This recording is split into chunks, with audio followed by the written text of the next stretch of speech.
What's going on, you guys? Welcome back to the Home Field Podcast. So in today's episode, it's going to be a pretty solid episode. So we're going to go over the Week 14 matchups that we had in the NFL. So we'll go over some of the games that really stood out, and then we'll kind of just do a quick recap on some of the other games that we had. And then after that, we'll talk about UFC 256. We had an amazing card this past weekend in the UFC to kind of wrap up the last pay-per-view event for the UFC of the year.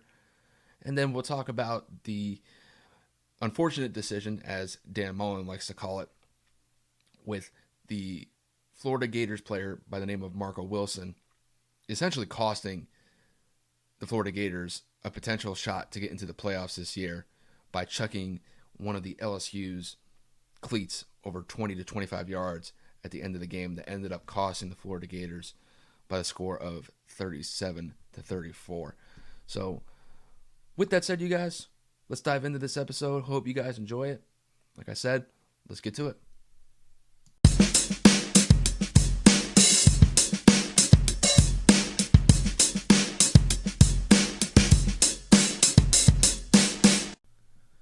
All right, so like I said in the intro, we got a lot to get to today. We're going to start with the NFL first, and we're going to go over the Sunday night matchup that we had against the Pittsburgh Steelers and the Buffalo Bills.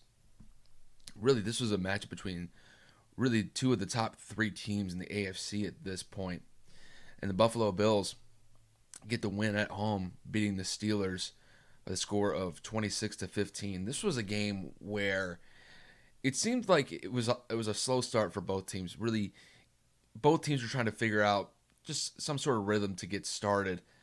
And the first points weren't scored until the second quarter, when Ben Roethlisberger threw a touchdown to James Washington, put the Steelers up 7-0. And then after that, it just seemed like the Bills just kind of took over for pretty much the rest of the game. Really, at the end of the first half, the Steelers had a chance to go down the field and put some points on the board before halftime. And unfortunately for Ben Roethlisberger, he was picked off and it was returned for a pick six. I mean, at that point, the Steelers looked like they had a decent chance to go up 2 possessions before halftime, but it's a real switch here. Bills returned for a touchdown, but however, they do miss the extra point. So going into halftime, the Bills were only up 9-7. And then after that, like I said, with the Bills just kind of taking over from there, Stephon Diggs and Josh Allen were just able to connect pretty much the entire third quarter, and the Steelers didn't have any sort of defense to stop Diggs, because Diggs was basically just a one-man show in the third quarter. I mean, it got to the point where even if the Steelers were playing man coverage, it was not going to work out well for the Steelers. I mean, just look at like Diggs' totals from yesterday. He had 10 receptions, 130 yards, and a touchdown to add as well. One of those touchdowns did come in the third quarter when the Bills scored 14 points unanswered in the third quarter that put them up 23-7. And then pretty much were able to hold the Steelers in check in the fourth quarter. The Steelers did get a touchdown, but by and large, the Bills pretty much took over late first half going into the second half, and the Bills just didn't look back. And right now, the Bills are one of the hottest teams in the NFL right now. They're sitting at 10-3. They're only one game behind the Steelers in the second seed in the AFC. And if the Bills continue to play this well and the Steelers continue to slide, this is their second straight loss. The Bills could actually end up taking that second seed from the Steelers if the Steelers aren't too careful. And the Steelers need to be careful here because they've looked shaky. The biggest thing that I've seen from the offense that's been somewhat worrisome is the fact that Ben has looked uncomfortable in the pocket at times, because opposing defenses have been able to get pressure on him. And if you do get some sort of pressure on him, and if he's in some sort of duress, Big Ben can make some mistakes, and he made a couple of them yesterday. So, and the other thing that concerns me about the Steelers is the fact that they can't run the ball. They were one of the best running football teams earlier in the year, and they've just completely abandoned it. I mean, they had only 17 carries between James Conner, Jalen Samuels, and Benny Snell Jr., and they only had 45 yards rushing. You're not going to win football games that way if you're just going to throw the ball 37 times and you only run the ball 17. It's just not going to happen. So I'm really concerned about the Steelers. The Steelers need to be careful because there's 2 games in a row they've lost. That first loss of the season that they had against the Washington football team last week was a bit surprising, but I mean, the Steelers really need to be careful. They need to kind of get into some sort of rhythm because Buffalo could sneak in and get that second spot if they're not careful. But like I said, the Bills, they look solid right now. Josh Allen is really having an outstanding year. And as long as they continue to play good complementary football, they're going to be just fine. I don't think they're going to have to worry too much about the AFC East at this point. It seems like they have that division fairly wrapped up at this point, but we'll kind of see how the rest of the season goes. But right now, Buffalo's humming right now, and you could make an argument that the Bills are a top 5 team in the league right now, and they're playing up to it for sure. So really, the Bills are a really good football team right now, and like I said, you got to watch out. You got to really watch out for them in getting that second spot potentially if the Steelers continue to falter. So up next, we'll move on to one of the more exciting games of the week was going to be the Colts versus the Raiders. So the Colts went on the road to play the Raiders in Las Vegas, and the Indianapolis Colts had an impressive win over the Raiders yesterday, winning by the score of 44-27. I mean, this was a game where really during the first half it was fairly competitive. You had both teams just going back and forth. And really kind of at the end of the first half, there was a huge swing in favor of the Colts when the Colts were able to get an outstanding interception in the end zone, ended up in a touchback. And it looked like the Raiders were going to go up at least 3 points going into halftime, but just an outstanding interception by Kenny Moore. Kenny Moore had that's one of the best catches I've seen all year, and coming from a DB is just outstanding. It's just an outstanding one-handed grab, and it seemed to me like at that point there was some sort of a momentum shift, because in the second half the Colts were just able to put it on them. I mean, they scored 24 points in the second half compared to the Raiders only scoring 13. And I'll tell you this. One of the things that really stood out to me yesterday was Jonathan Taylor. Jonathan Taylor was outstanding yesterday. Had 20 carries, 150 yards, 2 touchdowns. The 160-yard touchdown that he had yesterday completely broke that game open. And it seemed to me that once he was able to get that 60-yard run yesterday, it seemed like it was game over, because after that the Raiders had I believe they had 2 turnovers back to back, or they had a 3-and-out, and then there was a pick six. I'm assuming, if I remember right, it was a fumble, and then it was an interception.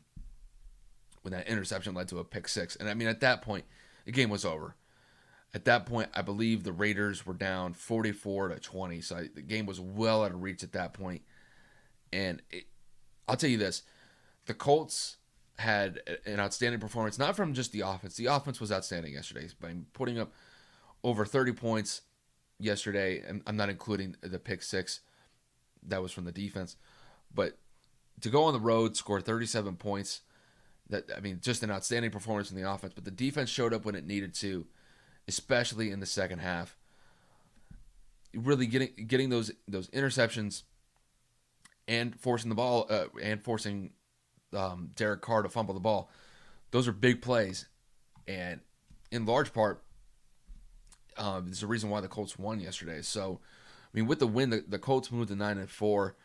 I mean, right now it's really just a two-man team effort between the Colts and the Titans for the AFC South. So, going into these next couple games, we're really going to see who from that division is going to go above and beyond and win the division title.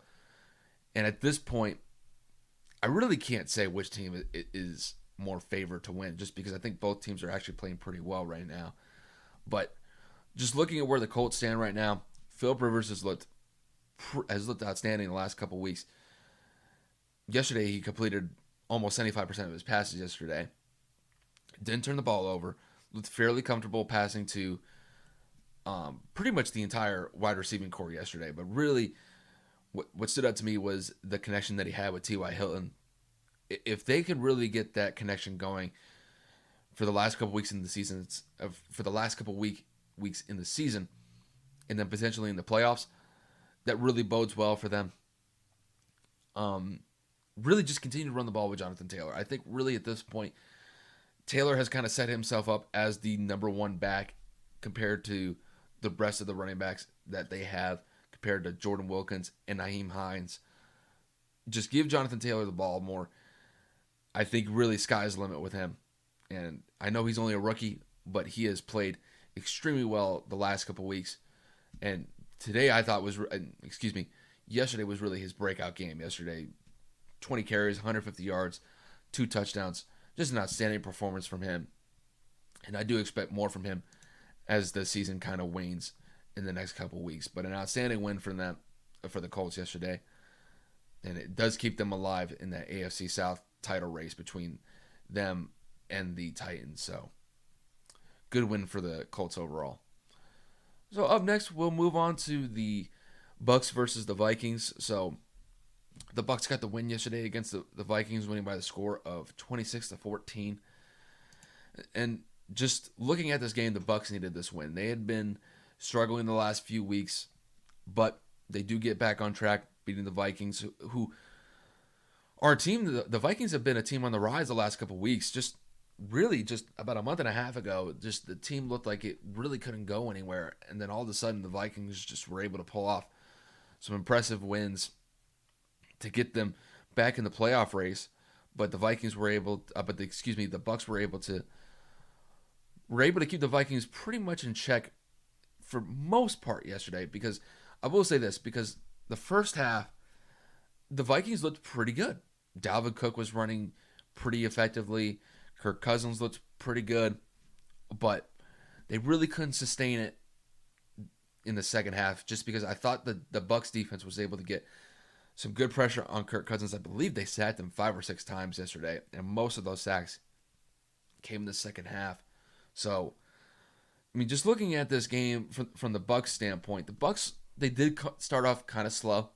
Brady didn't look really in rhythm at first with his receivers. Didn't miss some open throws. I remember one to Chris Godwin in particular. Chris Godwin was wide open over the middle. It's just Brady threw Godwin high. Ended up in an incompletion. But after that, it did seem like the offense was able to get some rhythm going. I remember that nice 50-yard touchdown that Brady threw to Scotty Miller. It was a perfect throw. It's a perfect catch by Scotty Miller. And it did seem like at that point that the Bucks were able to get some consistency going. And I do like the fact that Brady was able to spread the ball around yesterday between Evans, Antonio Brown, and Chris Godwin pretty effectively yesterday. So, I mean, just looking across the board, I mean, Brady was able to throw to his receivers pretty well. I mean, he threw to 8 different receivers yesterday, so he had a solid day. Didn't turn the ball over. And the one thing that I did like from the Bucks is that they were able to run the ball pretty well between Ronald Jones and LaShawn McCoy. I know LaShawn McCoy only got 4 carries, but those carries were big. I remember one in particular was a 3rd down conversion in the second half. And granted, LaShawn McCoy at this point is not going to get the majority of the carries, but if he can pull off some nice gains of 5 to 6 plus yards on those carries that he gets, I mean, that's really the best thing that you could hope for. Ronald Jones definitely had a solid day yesterday. Had 18 carries for 80 yards. Did add a touchdown as well. But the main thing that I'm going to focus on here is the defense, because the defense did step up. The defense overall from the Bucks looked really good in the second half. Like I said, they were able to get consistent pressure. I believe they did end up sacking Kirk Cousins at the end of the game, forced the fumble to ice it for him. And That's the one thing I think that the Bucks defense has been missing. The fact that they haven't been able to get a consistent pass rush against the opposing quarterback has been an issue for the Bucks because then it leaves the secondary kind of exposed. There was a perfect example of that a few weeks ago when Patrick Mahomes just absolutely torched that secondary because by and large the defensive pass rush by the Bucks just wasn't able to get to Mahomes, but it was not the case against Kirk Cousins yesterday. Kirk Cousins was in a lot of duress yesterday. It really showed in the second half. But I will say this about the Vikings, and this is one thing that I don't usually talk about often because I don't think it's that much of a factor in most of the games, but it's special teams. I mean, Dan Bailey missed 3 field goals yesterday. I mean, Dan Bailey left a potential 9 points on the board yesterday. And actually, I'll take that back. I think he actually missed an extra point too. So he actually left 10 points on the board yesterday. And I mean, the score difference was only 12 points.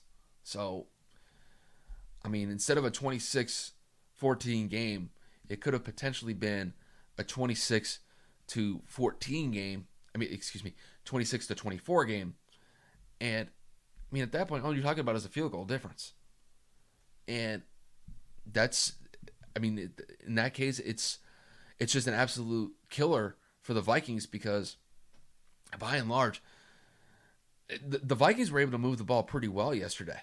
It wasn't like the Vikings were struggling to move down the field. It's just they couldn't really finish off drives and touchdowns, but they had multiple opportunities to get points from Dan Bailey. He just wasn't able to connect on 3 out of the 4 field goals that he had. But it's just overall, I'm really shocked that Dan Bailey struggled yesterday. And it really did cost the team because the Vikings could have had a real shot to actually beat the Bucks at the end of the game had Dan Bailey connected on all of his field goals. It just didn't turn out to be the case. And like I said, the Bucks ended up winning by 12. They moved to 8-5, so the Bucks definitely do stabilize. Like I said, they're going to the playoffs this year. Just at this point, it kind of depends on what seed that they're going to get. But like I said a couple of days ago on one of the episodes, the Bucks need to kind of win out at this point. They've got some favorable matchups in the next couple of weeks, and at this point, the Bucks need to finish out the rest of the season winning all of their games just to kind of help improve their seeding in the NFC playoff race at this point. But we'll move on to the Chiefs versus the Dolphins yesterday. So this is actually a pretty competitive game at first, but the Chiefs end up winning this one with a score of 33-27. I'll tell you what, even though Mahomes didn't have his best day yesterday, I still thought Mahomes played okay. So, granted, Mahomes did turn the ball over 3 times yesterday. He had 3 interceptions. I won't say that any of them were particularly bad. The second one, maybe you could blame on him, but really, if you look at the first interception that he had, it was a screenplay that was a deflection that ended up in an interception. The third one was just an absolute outstanding catch by Xavier Howard with a one-handed grab right in front of Tyreek Hill that could have potentially been a touchdown, but just an outstanding grab by Xavier Howard that ended up being Mahomes' 3rd interception of the day. But even despite that, I mean, Mahomes threw for 393 yards and still had 2 touchdowns. And the plays that he's able to make, even when he's not having the best game, they're just mind-blowing. Just the fact that he's able to run out of the pocket so effortlessly and just throw the ball with relative ease, like he's standing in the pocket, yet while running at the same time on the move. It's just an outstanding ability to just complete passes so easily while on the run. And like I said, even though Mahomes did not have the best day yesterday, just the ability that he has to just extend plays with his feet and then just throw absolute darts to his receivers. It's absolutely impressive. Looking at this game though, the Dolphins actually started off pretty well. At one point I believe they were up 10-0, and then the Chiefs just pretty much took over from about midway through the second quarter, really to about the end of the third quarter, because From that point forward, I believe, if I remember right, I think the Chiefs scored 30 unanswered points because Mahomes led a couple drives. McCole Hardman was able to get a nice punt return, I believe, in the second half that put them up 30-10 at that point. And I mean, at that point, the game was essentially over. I mean, it's one of those things. It's like the Chiefs' offense is so dynamic. It's so explosive. It really doesn't matter what deficit that you have, as long as you have that. As long as you have Mahomes, at this point, really no lead is safe against that team just because that offense is so dynamic. It's so explosive with Tyreek Hill, Travis Kelce, Sammy Watkins, McCole Hardman, Demarcus Robinson. I mean, you name it. That offense is so explosive. I mean, it showed yesterday. I mean, if Mahomes hadn't turned the ball over 3 times yesterday, the Chiefs could have put up 50 points yesterday. I mean, that offense could have done it yesterday if you take away those 3 interceptions. But overall, I thought the Chiefs looked pretty solid at spurts for the game yesterday. Obviously, those turnovers definitely hurt. But, I mean, with the win, they moved to 12-1. Obviously, they're the number 1 team in the AFC at this point. At this point, they're probably the number 1 team in the NFL. And they do get some separation in that number 1 seed just because of the Steelers losing to the Bills yesterday. So, moving forward, it does look like the Chiefs are primed to get that number 1 spot in the AFC and get the bye in the first week of the playoffs. And then just kind of looking at the Dolphins, I mean, the Dolphins didn't give up. I mean, I thought the Dolphins had a chance to at least kind of get a respectable score, and they were able to. They were able to close the gap to only 6 points. But I'll say this. Tua's only been in for a couple games at this point. And I think so far he's looked fairly decent at this point. I think really the biggest thing with him is just consistency. And as long as he's not getting pressured. And that was one thing that I thought the Chiefs were able to do pretty well yesterday. They were able to get some consistent pass rush against Tua yesterday. Did make him uncomfortable in certain parts of the game. But I thought overall, I didn't think Tua played that bad. I mean, Tua had 316 yards passing, had 2 touchdowns, did have an interception, so that didn't help. But I think overall, like, I like where this team is going offensively. I think at this point with Tua, just keep playing at this point. Understand how the NFL is played and get comfortable with the speed of the NFL. And I think he'll be fine moving forward. I really like this connection that he has with Mike Gesicki. And I always kind of think that one of the best things that a rookie quarterback can have is a reliable tight end target to go to. And I think Mike Gesicki is just a great target for Tua, especially if Tua's in kind of like a tricky situation where he's running out of the pocket, trying to extend a play. And as long as he has either Gesicki or if he can throw to Jakeem Grant or Devontae Parker. I know Devontae Parker, I don't think he played yesterday. Either that or he wasn't targeted yesterday.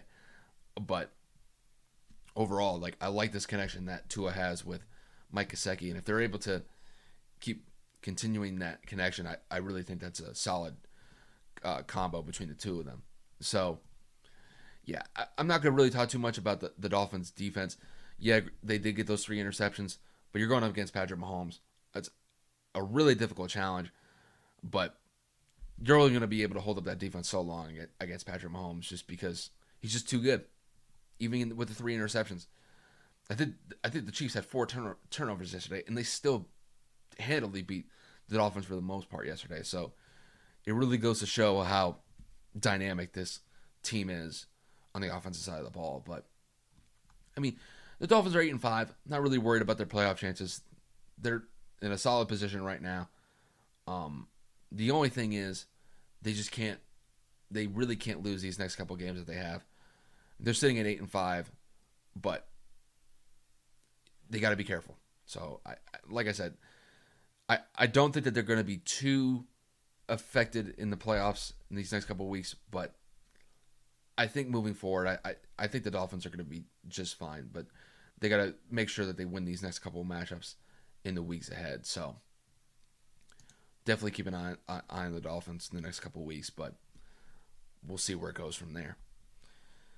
The next game that we'll go over the.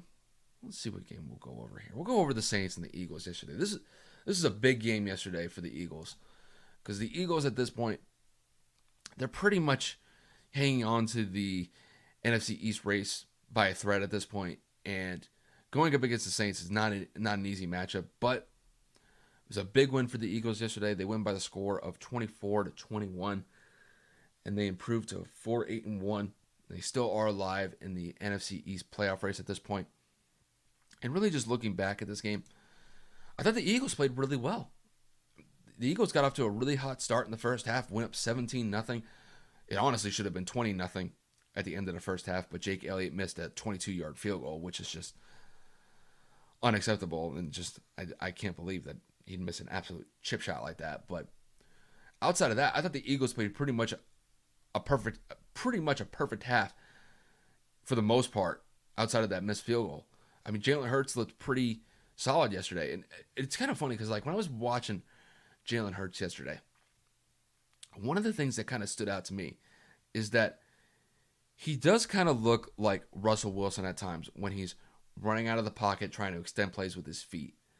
I don't know why. It's just when I'm watching Jalen Hurts, it's just the first thing that it kind of reminds me of is Russell Wilson. It's just the way that he is able to extend plays with his feet and able to extend drives that way. It does remind me of Russell Wilson in a sense. But he does look like a better quarterback right now than Carson Wentz. And the one thing that I like about Jalen Hurts is that he doesn't really throw the ball into really tough spots. He's a pretty solid passer. He doesn't really put his receivers in that much of he doesn't really put his receivers in a bad position. And I think the one thing that he does better than Carson has done this season is that, like I said, if he's able to extend he's able to extend plays with his feet. And it kind of goes to show, like, Jalen Hurts had 18 carries for 106 yards. And if you're going to get that from your quarterback, I mean, that really sets up your offense fairly well, because the defense now has to kind of factor that in when playing against him. So I liked what Jalen Hurts was able to do for the offense yesterday. And not only that, on the offensive side of the ball, I thought Miles Sanders had one of his best games of the season, if not his best game of the season. Had 14 carries, had 115 yards, and added 2 touchdowns as well. And that first touchdown that he had was outstanding because he had like a 70-yard run, just able to outrun everybody, and that really extended the Eagles' lead in the first half. The only thing that really concerned me about the Eagles yesterday was that they did kind of fall asleep in the third quarter. That they did give up 14 points in the third quarter, so trim that lead from 17-0 to 17-14. But the Eagles were able to kind of stabilize in the fourth quarter, end up getting a touchdown. The Saints were able to score, but it was a little bit later in the game. But they were able to get that touchdown because Jalen Hurts fumbled the ball with, I believe, only like a minute 45 left in the game. And that's kind of the thing. That's the one thing that does concern me about Jalen Hurts. It's just the ball security. Like, you cannot have a fumble like that under the 2 minutes, really just to run the game out at that point. But that fumble did set up the Saints to score, and they ended up getting a touchdown off of it. So, and then the Eagles almost blew the onside kick at the end of the game, but they were able to recover it and then just run out the clock at that point. But overall, this is a big win for the Eagles here. It does keep them alive in the NFC East playoff race. As far as the Saints have been playing pretty well with Taysom Hill running the show at the quarterback position. This is a game that, looking back, they probably think that they probably could have had, but one thing that did kind of stand out was overall, I didn't think the Saints were able to protect Taysom Hill that well. And maybe you can give credit to the Eagles defense. They were able to get some pressure yesterday on Taysom Hill. But I didn't think Taysom Hill played that bad. It's just I thought the offensive line for the Saints just couldn't protect them that well. And that could have been a difference in the game. But just looking at where the Saints stand right now, they're 10-3. They're tied with the Packers at the top spot of the NFC playoff race. So we'll definitely kind of see how the Saints move forward. Maybe we see Drew Brees get reinserted into the lineup depending on where his injury with his ribs are at this point. I'm not really concerned about this. I'm not really concerned about the Saints right now. So this is a good win by the Eagles. Give them credit, but I'm not too worried about the Saints moving forward. But we'll move on to let's see. We'll move on to the Washington football team against the 49ers yesterday. And this was an interesting game because right now in the NFC East, it's really just a two-man show. If you want to consider the Eagles and the Cowboys in it, you could, just because they're not that far behind. But really right now, like where it stands is it's really the Giants and the Washington are the two teams that are really kind of running and gunning for that top spot in the NFC East. And Washington was able to get a big win yesterday. They won by the score of 23-15. Getting that win on the road is a huge win for them. It moves them to 6-7 on the season. And this was a game where Washington's defense was outstanding yesterday.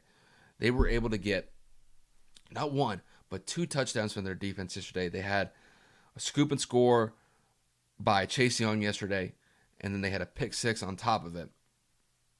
I mean, this is one of those games where really Washington's offense couldn't get really anything going. I mean, whether it was Alex Smith or Dwayne Haskins, because Alex Smith did end up getting hurt, and he didn't return, so Dwayne Haskins went into the game, and he played okay. He was 7-12, but he only threw for 51 yards. But really, the offense for Washington couldn't get anything going. But it was the defense. The defense was outstanding for the Washington football team yesterday. Really stepped up when it needed to.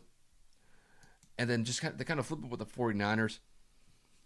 The 49ers just really couldn't get any consistency running the ball yesterday. I mean, between Jeff Wilson and Raheem Mostert, they were only able to get just under 100 yards. They had 25 carries, and they were only averaging about maybe 3 to 4 yards a carry. And really, the 49ers have had such a dynamic running back group to only get about 95 to 100 yards between those two running backs and then Deebo Samuel, who they utilize sometimes. I mean, I was really kind of expecting more from the 49ers running backs, but they weren't able to get that much yesterday. But really the big thing yesterday, I thought, was that pick 6. That pick 6 really, I think, turned the tide for the 49ers. And granted, you don't have Jimmy Garoppolo in there. You got Nick Mullins in there. And I didn't think that Nick Mullins actually played that bad yesterday. It's just I really think that pick 6 really hurt them yesterday and really kind of put them in a bind where they couldn't really couldn't bounce back from it. But, I mean, just kind of looking at where Washington stands right now, I mean, right now they are the number 1 team in the NFC East at this point. Granted, they're at 6-7, so it's not that impressive of a team. But moving forward, if this defense can continue to play like they did against the 49ers, this is a solid team. Granted, I know they've had their issues on the offensive side of the ball. We'll see what happens with Alex Smith. I'm assuming that he's going to be able to come back. We'll see what the injury that he had comes back with. We'll probably find out what his injury was, but I'm not really too worried about him moving forward. But right now, I mean, Washington does look like the team in the NFC East, and if they continue to play this way, they could have a chance to win the division overall by the end of the year. So we'll definitely keep an eye out for Washington moving forward. Like I said, we'll keep it in the NFC East right now. We'll move on to the Cardinals versus the Giants. So, like I said, really just a 2-man race in the NFC East. Like I said, you want to consider Cowboys and the Eagles, you can, but at this point, I think they're kind of out of it. The Giants had a potential to at least keep pace with Washington yesterday, but they dropped this one. So the Cardinals beat the Giants by the score of 26-7. And just looking back at this game, just looking at the Giants really just couldn't get anything going. And the Cardinals the Cardinals were able to get some drives yesterday. I thought Kyler looked okay. He was 24 to 35, threw for about 250 yards. He did have a touchdown. He threw that touchdown to Dan Arnold, which that catch by Dan Arnold was outstanding yesterday. I mean, Kyler Murray just basically threw it up to the back of the end zone, and Dan Arnold was just able to snag it out of the air at the back of the end zone. Just an outstanding catch from Dan Arnold. But I just didn't like what the Giants were able to do offensively. The Giants just could not protect Daniel Jones whatsoever. And the run game from the Giants, I think was just kind of non-existent, whether it was Wayne Gallman, Deion Lewis, or Alfred Morris. I mean, they only had about 75 yards rushing as a team yesterday. You're just not going to get that much done. And then Daniel Jones just couldn't get it done.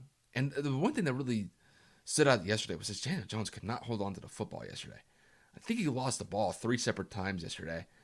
And at this point, it's just tough to see the Giants offense just move down the field with Daniel Jones running the show. Granted, I know he was out for a couple weeks, but I mean, Colt McCoy actually looked like a better quarterback. I mean, he was able to move the ball somewhat effectively against the Seahawks just a week ago. And then you go up against the Cardinals, and just the offense can't get anything going. I mean, I don't know what really else to say. I mean, Golden Tate only had 1 catch for 39 yards.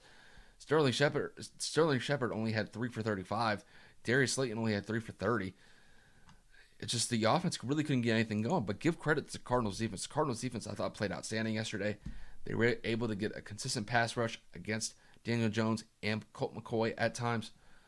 And at this point, the Cardinals, I think they still have an outside. I think they still have a shot to get into the playoffs at this point. I need to see where they are in the playoff race. They are right now sitting at the 7th seed, so they definitely needed that win against the Giants yesterday. Yeah, like right now the Cardinals need to keep winning because right now you do have the Vikings, you do have the Bears nipping at their heels. So really at this point you got to make sure that Kyler Murray and that offense keep continuing to put up points. And the biggest thing with the Cardinals at this point is their defense. Their defense has been shaky at times this year, but having this performance against the Giants on the road, holding basically the Giants to only 7 points yesterday is outstanding. And really at this point, just make sure, protect Kyler. I know he's been dealing with a shoulder injury the last couple of weeks, but he looked pretty good yesterday. So I think at this point that shoulder injury may not be that much of an issue, but biggest thing is just make sure protect Kyler Murray for the last couple of weeks of the season, because if they end up making the playoffs, they're going to definitely need him, because I don't really trust that quarterback group outside of Kyler Murray with the Cardinals. So definitely keep an eye with the Cardinals moving forward in the next couple of weeks. And then really like the last game that I'm gonna cover here in depth is gonna be the Titans versus the Jaguars. The only reason why I'm gonna cover this one is just Derrick Henry. Derrick Henry was an absolute monster yesterday. I'll talk about the game, but I'm going to talk about Derrick Henry. The Titans won yesterday, 31-10. They looked pretty outstanding yesterday, as far as I'm concerned. Granted, it's the Jags, so you're not really going up against much of a team anyway. But Derrick Henry, 26 carries, 215 yards, 2 touchdowns. You can make a really valid argument at this point that Derrick Henry is the MVP. Derrick Henry has looked like an absolute monster for the entire year. I don't even know how many yards he's rushed for at this point. I would imagine it's probably close to around 1,300 to 1,400 yards rushing this year. I mean, he's had multiple games this year where he's pulled off at least 150 yards plus in multiple games this year. And, I mean, he ran more yesterday than Ryan Tannehill threw yesterday. I mean, Ryan Tannehill was actually pretty good yesterday. It was 19-24, threw for 212 yards and then 2 touchdowns. But Derrick Henry was absolutely outstanding yesterday. To kind of focus on somebody else, A.J. Brown was outstanding, had 7 catches, 112 yards, and had a nice one-handed grab. I believe he got that in the first quarter. So, just overall, I like where the Titans are right now, just because if they're able to get this type of production from Derrick Henry and Ryan Tannehill, it's going to be a really tough team to stop moving forward. And I mean, if the defense continues to play like they did against the Jaguars yesterday, I mean, they're going to be just fine. But right now, like I said earlier in the episode, it's really just a two-man race in the AFC South between the Titans and the Colts. And really, you can kind of flip a coin on which team you think is going to win at this point. I really don't have a guess at this point because I think both teams have actually been playing pretty well. But it's going to be a very interesting race in the AFC South while in these next couple of weeks. So definitely keep your eye out on that division. And then we'll just kind of highlight some of the other games that we had here. So the Bears were able to beat the Texans 36-7, which is an impressive win for them. That's a huge win. Mitchell Trubisky had a solid day yesterday. The Bears needed that win to kind of keep themselves alive in the NFC playoff race, so it was a big win from them. I was actually expecting the Texans to win that game, but the Bears get a huge win at home. The Broncos beat the Panthers yesterday by the score of 32-27.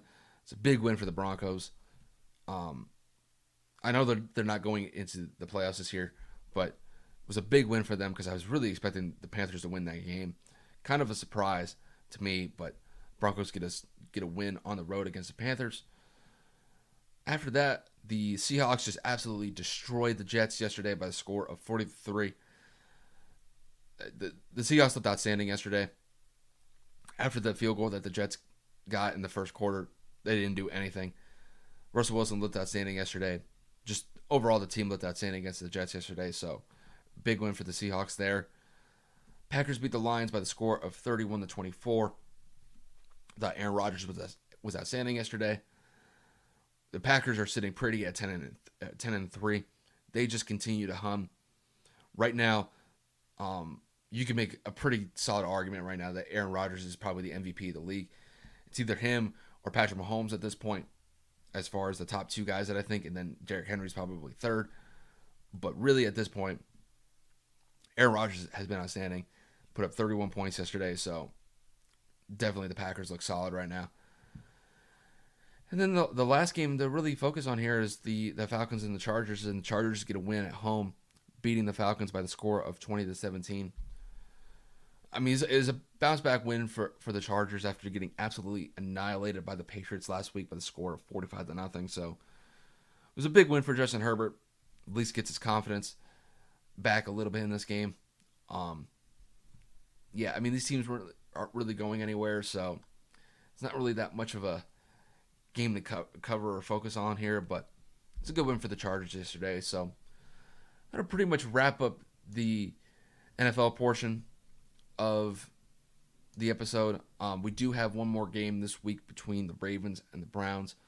It's a really solid matchup between these two teams.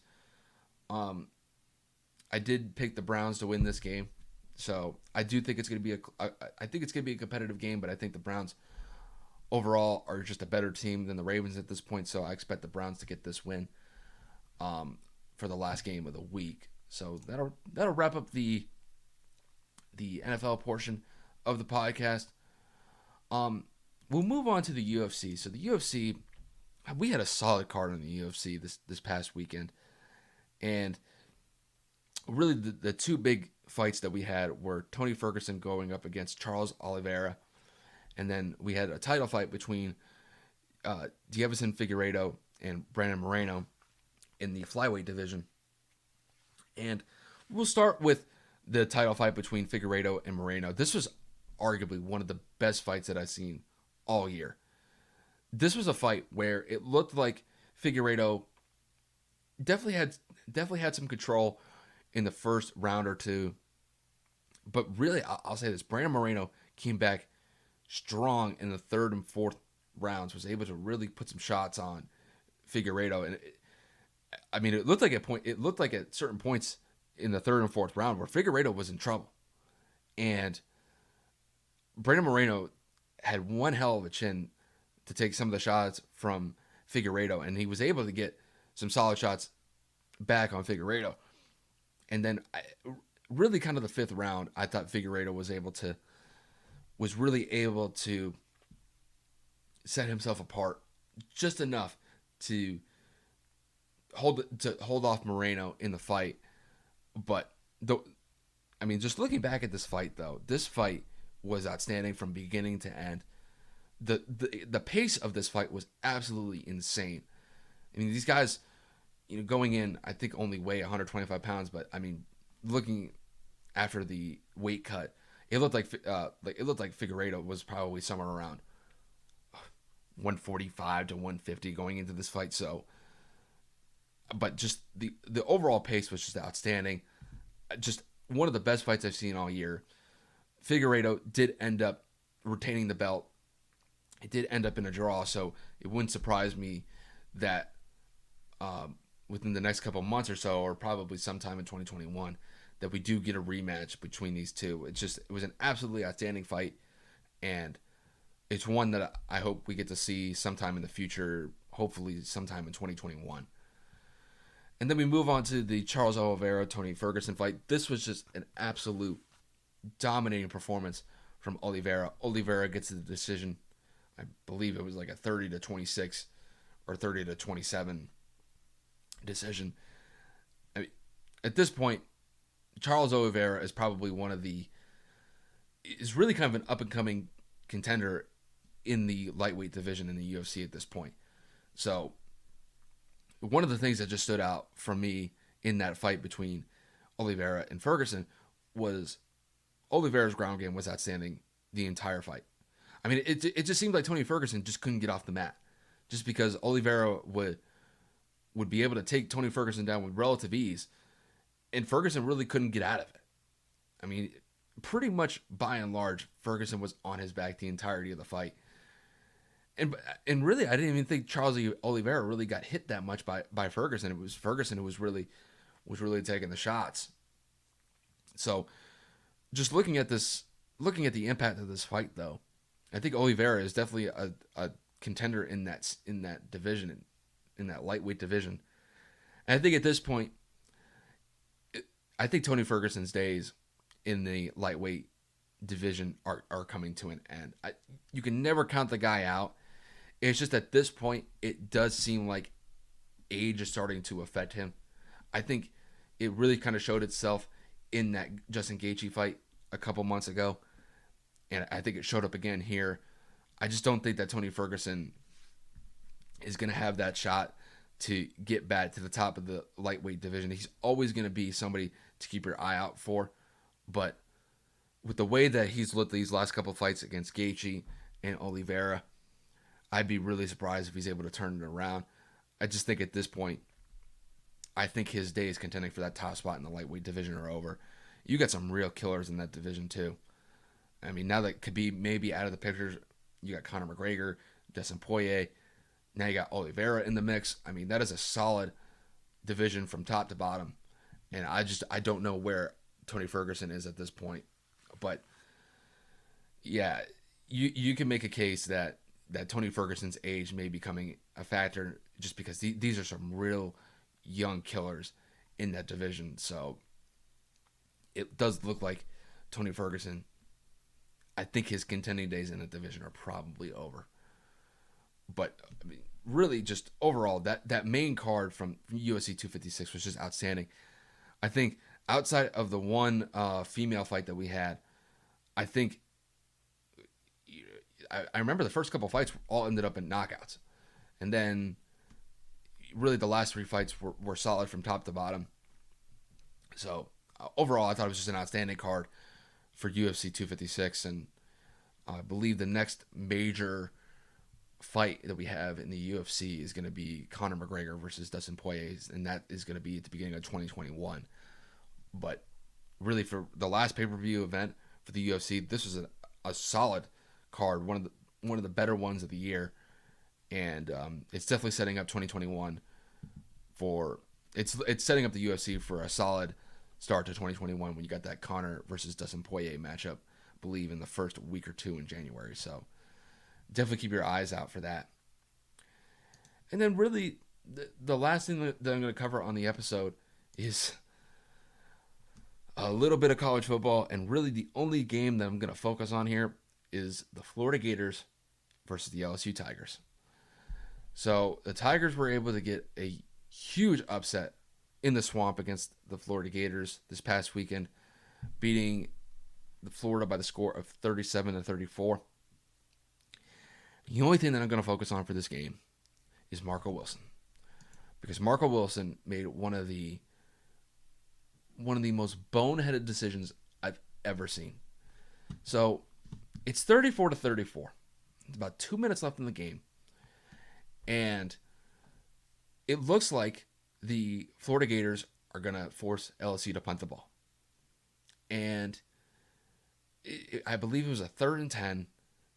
And I think LSU was about 5 yards short. So it looks like LSU is going to punt the ball back to Florida. Florida has the potential to win the game. And then Marco Wilson ends up grabbing one of the cleats off of the LSU tight end and chucks it 20 to 25 yards down the field. The refs see it. They throw a flag. It's a 15-yard penalty for unsportsmanlike conduct. It leads to LSU driving down the field to get a 50-plus yard field goal and puts them up 37-34 with about 30 to 35 seconds left in the fourth quarter. And then Florida ends up driving down the field to get a game-tying field goal, but they end up missing the field goal, and they lose the game 37-34. If this were the NFL, and you had somebody like that do some sort of play like that, I would have cut him. But obviously it's college football. It's a little bit different to do that, but you can't do that. But it is one of the most stupidest decisions I've ever seen. I mean, the Gators had that game. Granted, the Gators did not have that good of a game. But when you commit a penalty like that in that moment of the game, you're the number 6 team in the country. You are vying potentially for a playoff spot if you somehow beat Bama in the SEC championship a week from now. And you make a decision like that. I mean, it's an absolutely incredible, just the stupidity to just make that decision is just overwhelming. You had a chance to win the game, and now it gets wiped out by one of the stupidest penalties I've ever seen. And I don't know what he was thinking. I don't know why he would make a decision like that. But for Marco Wilson to make that decision is just, it's unforgivable as far as I'm concerned. And I'm not even a Florida Gators fan. It puts the team in a terrible situation, and it cost them the game. Granted, I know the Florida Gators did not have the best game, but this is a game that they could have won despite at how bad they looked at times. But Marco Wilson chucking that dude's cleat 20 to 25 yards, giving them an opportunity to score and go ahead in the game late in the fourth quarter is probably the main reason why they lost this game.